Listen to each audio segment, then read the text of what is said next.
बिस्मिल्लाहिर्रहमानिर्रहीम जी, अस्सलाम वालेकुम। दिस इज़ राना तजम्मुल और आप देख रहे हैं लर्निंग पॉइंट चैनल। ये हमारा कंप्यूटर नेटवर्क्स का 6th लेक्चर है और आज के लेक्चर में हम क्लासिफिकेशन ऑफ कंप्यूटर नेटवर्क्स को डिस्कस करेंगे। और अगर हम बात करें आज के लेक्चर की आउटकम की या इस सेशन के बाद आप क्या लर्न कर पाएंगे, आपकी अंडरस्टैंडिंग क्या होगी, तो आपको local area network, metropolitan area network and wide area network के बारे में अच्छे से मालूम होगा और कौन कौन सी डिवाइसेस हमारे पास लैन, मैन एंड पैन में यूज़ होती हैं या इन्वॉल्व होती हैं इन नेटवर्क्स में, इनका भी आइडिया होगा। और उसके बाद हम new trends of computer networks को भी डिस्कस करेंगे। सो आज के लेक्चर को स्टार्ट करते हैं और सबसे पहले देखते हैं क्लासिफिकेशन ऑफ कंप्यूटर नेटवर्क, जिसको 3 क्लासेस में डिवाइड किया हुआ है। सबसे पहले हमारे पास आता है लोकल एरिया नेटवर्क, जिसको आप लैन कहते हैं। फिर हमारे पास दूसरे नंबर पे आता है मेट्रोपॉलिटन एरिया नेटवर्क, जिसको मैन कहते हैं। एंड थर्ड नंबर पे आता है वाइड एरिया नेटवर्क, जिसको आप वैन कहते हैं। तो ये बेसिकली 3 कैटेगरीज हैं या क्लासिफिकेशन है ऑफ कंप्यूटर नेटवर्क की। तो सबसे पहले हम देखते हैं लोकल एरिया नेटवर्क। जैसा कि नेम सुगेस्ट कर रहा है, लोकल एरिया नेटवर्क, लोकल का मतलब होता है लिमिटेड एरिया। लोकल एरिया का क्या मतलब होता है? लिमिटेड एरिया जो आपके एक्सेस में होता है, या शॉर्ट रेंज का जो एरिया होता है उसको क्या कहते हैं? Local area. तो लोकल एरिया नेटवर्क भी बेसिकली यही होता है कि आप जब छोटे एरिया के लिए जो नेटवर्क बनाते हैं वो हमारे पास लोकल एरिया नेटवर्क होता है, या छोटी रेंज के लिए। फॉर एग्जांपल एक बिल्डिंग है, एक यूनिवर्सिटी है, एक स्कूल है, एक लाइब्रेरी है या ऑफिस बिल्डिंग वगैरह, एक बिल्डिंग में जो हमारे पास नेटवर्क यूज़ हो रहा होता है उसको आप लोकल एरिया नेटवर्क या लैन भी कहते हैं। ठीक है, जिस तरह यहाँ पे लिखा हुआ है, a local area network LAN is a computer network that interconnected computers within a limited area. ऐसा हमारे पास नेटवर्क, जो कि जाहिर है नेटवर्क में कंप्यूटर ही इंटरकनेक्टेड होते हैं, लेकिन वो विद इन लिमिटेड एरिया में कनेक्टेड रहते हैं। सच एज हमारे पास रेजिडेंस है, स्कूल है, लाइब्रेरी है, यूनिवर्सिटी कैंपस और ऑफिस बिल्डिंग।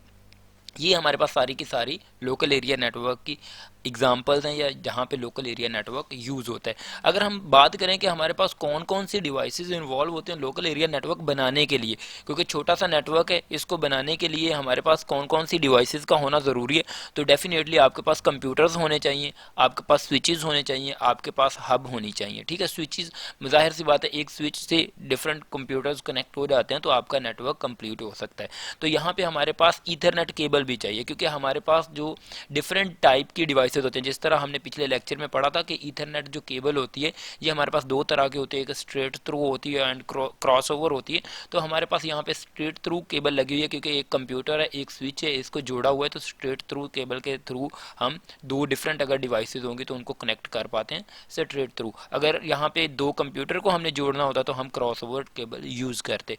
तो यहाँ पे जो लोकल एरिया नेटवर्क में डिवाइसेस यूज़ होती हैं या हमारे पास केबल्स यूज़ होते हैं, तो ईथरनेट का आप कह सकते हैं। और इसके बाद हब एंड स्विच और वायरलेस भी लोकल एरिया नेटवर्क हो सकता है, जिसमें हमारे पास वाईफाई जो है एक मीडियम के तौर पे हमारे पास काम कर सकती है, या आप कह सकते हैं एज अ डिवाइस यूज़ होती है। तो हमारे पास local area network in general या इन सिंपल आप ये कह सकते हैं जो लिमिटेड एरिया के लिए बनाया जाता है, फॉर एग्जांपल स्कूल, लाइब्रेरी वगैरह वगैरह। अगर हम बात करते हैं मेट्रोपॉलिटन एरिया नेटवर्क, जैसे कि metropolitan area network name suggest कर रहा है कि हमारे पास जब नेटवर्क बड़ा होता है उसकी रेंज ज़्यादा होती है, इन सेंस ऑफ ज़्यादा जियोग्राफिकल एरिया वो कंज्यूम करता है। लाइक 2 सिटीज़ को अगर कनेक्ट करवाना हो, 2 सिटीज़ के इन नेटवर्क को कनेक्ट करवाना हो, तो हम मेट्रोपॉलिटन एरिया नेटवर्क यूज़ करते हैं। ठीक है, जिस तरह लिखा हुआ है metropolitan area network is a computer network, जाहिर सी बात है ये एक कंप्यूटर नेटवर्क ही है, that interconnected user with in a computer resources in a geographical region of the size of a metropolitan area. मतलब उसका साइज इतना बड़ा होना चाहिए मेट्रोपॉलिटन जितना। मेट्रोपॉलिटन का मतलब होता है एक सिटी टाइप, मतलब 2 डिफरेंट सिटीज़ में एक, फॉर एग्जांपल मैं छोटी सी एग्जांपल देता हूँ। जिस तरह बाटा की एक ब्रांच हो, एक सिटी में ब्रांच हो, उसकी दूसरे सिटी में भी ब्रांच हो, और डिफरेंट सिटीज़ में ब्रांचेज हैं, वो आपस में इंटरकनेक्टेड किसके थ्रू हो सकते हैं? मेट्रोपॉलिटन एरिया नेटवर्क के थ्रू हो सकते हैं। ठीक है, जब डिफरेंट आपने सिटीज़ में ब्रांचेज बना रखे हों और उनको कनेक्ट करना हो आपस में, तो वो मेट्रोपॉलिटन एरिया के थ्रू ही वो क्या हो पाती हैं? कनेक्ट हो पाती हैं। इसमें हमारे पास जो डिवाइसेज यूज़ होती हैं, इनमें जैसा कि लिखा हुआ है कि हमारे पास switches, hub, router and bridge वगैरह यूज़ होते हैं। जाहिर है राउटर हमारे पास कब यूज़ होता है, जब दो डिफरेंट टाइप के नेटवर्क्स को आपस में इंटरकनेक्ट या मल्टीपल नेटवर्क्स को आप ये कह लें, ठीक है, जब मल्टीपल नेटवर्क्स को आप इंटरकनेक्ट करते हैं तो आप राउटर को यूज़ करते हैं। जिस तरह हमारे पास एक मेट्रोपॉलिटन एरिया नेटवर्क में आप ये भी कह सकते हैं कि डिफरेंट लोकल एरिया नेटवर्क होते हैं या मल्टीपल लोकल एरिया नेटवर्क होते हैं। फॉर एग्जांपल एक सिटी में लोकल एरिया नेटवर्क बनाया हुआ था, दूसरी सिटी में भी लोकल एरिया नेटवर्क है, थर्ड एंड फोर्थ 4 सिटीज़ में लोकल एरिया नेटवर्क है, आपस में उनको अगर इंटरकनेक्ट कर देंगे तो वो मेट्रोपॉलिटन एरिया नेटवर्क बन जाएगा। ठीक है, मतलब छोटे छोटे नेटवर्क्स ही मिलकर एक बड़ा नेटवर्क बनता है ना। तो डिफरेंट लोकल एरिया नेटवर्क्स को आपस में इंटीग्रेट कर दें आप तो वो मेट्रोपॉलिटन एरिया नेटवर्क बन जाता है आपके पास। अगर हम वाइड एरिया नेटवर्क की बात करें तो वाइड एरिया नेटवर्क को हम यहाँ पे पहले समझते हैं, फिर एग्जांपल के साथ आपको समझाऊंगा।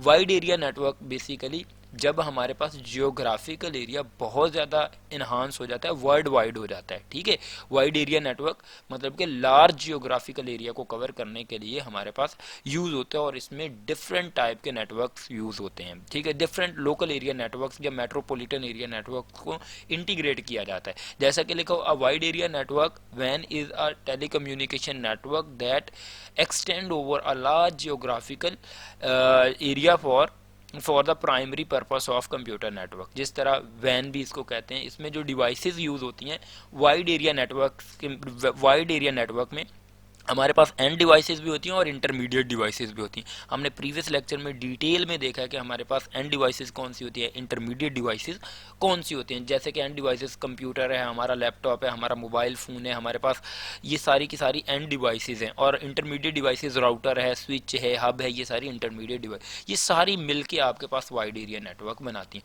और वाइड एरिया नेटवर्क जिस तरह ये एक हमारे पास लोकल एरिया नेटवर्क है, ये एक नेटवर्क है, ये दिल्ली में है, ये चेन्नई में है, या मतलब दो डिफरेंट कंट्रीज़ में हमारे पास नेटवर्क है, आपस में इनको राउटर के थ्रू हम मिला देंगे तो ये हमारे पास वाइड एरिया नेटवर्क बन जाएगा। और इसको हम एक्सटेंड कर सकते हैं अकॉर्डिंग टू आवर डिज़ायर और according to our need. Further हम न्यू ट्रेंड्स की बात करें तो हमारे पास ब्रिंग योर ओन डिवाइस, कि हमारे पास नेटवर्क में ये डिवाइस लिखा हुआ है BYOD, bring your own device. ठीक है, कि हमारे पास अपनी डिवाइस मतलब कि आप लेके घर में बैठे हुए हैं तो ऑफिस के साथ उसमें ऑफिस के साथ आप कनेक्टेड रहते हैं तो ये भी नेटवर्क के थ्रू ही हो सकता है। जिस तरह आप कैमरास को मॉनिटर कर रहे होते हैं, आप कहाँ पे बैठे होते हैं, घर पे बैठे होते हैं, आपका जो ऑफिस में कैमरा लगा हुआ है आपने मोबाइल से उसको एक्सेस किया होता है और उसको देख सकते हैं। ठीक है, ऑनलाइन कोलैबोरेशन, ऑनलाइन मीटिंग्स हो रही होती हैं, कोलैबोरेशन हो रही होती हैं, क्लासेस हो रही होती हैं, कोचिंग चल रही होती हैं, तो ये भी सारा नेटवर्क के थ्रू ही हमारे पास पॉसिबल है। और क्लाउड कंप्यूटिंग जो कि आपके पास आपको प्राइमरली स्टोरेज प्रोवाइड करता है और आपके कंप्यूटेशन पावर भी प्रोवाइड करता है। यू कैन से दैट अगर आपकी डिवाइस सपोर्ट नहीं करती, बहुत ज़्यादा आपने हैवी काम करना है, तो आप क्लाउड कंप्यूटिंग यूज़ कर सकते हैं। वहाँ पे रिसोर्सेज को बाय कर सकते हैं या रिसोर्सेज को रेंट पे ले सकते हैं, आप इन सेंस ये कह सकते हैं, और उनको यूटिलाइज करके अपने काम को कर सकते हैं। ठीक है, तो थैंक यू सो मच, ये आज का लेक्चर था। आई होप आपको बहुत अच्छे से समझ आया होगा, मैंने बहुत क्लियर करने की कोशिश की है, तो आई होप आपको समझ आ गया होगा। प्लीज़ अगर समझ आया तो make sure to my channel को सब्सक्राइब करना बिल्कुल ना भूलें, इस लेक्चर को लाइक करें और अपने अच्छा सा कमेंट दें। फर्दर मोर आपको पता है इंफॉर्मेशन टेक्नोलॉजी की सीरीज़ हमारी चल रही है, अल्हम्दुलिल्लाह वो भी अबाउट टू कंप्लीट है। C++ कंप्लीटेड सीरीज़ 96 लेक्चर बहुत ही सिंपल तरीके से मैंने समझाए हुए हैं। Database management system, operating system, visual basic और नेटवर्क, कंप्यूटर नेटवर्क्स, जो कि आपके सामने अल्हम्दुलिल्लाह बहुत अच्छे तरीके से कवर कर रहा हूँ। तो आई होप आप अप्रिशिएट करेंगे मेरे चैनल को सब्सक्राइब करके, अच्छा सा कमेंट करके। थैंक यू सो मच, अपने क्लास फेलोज़ के साथ भी शेयर करिएगा।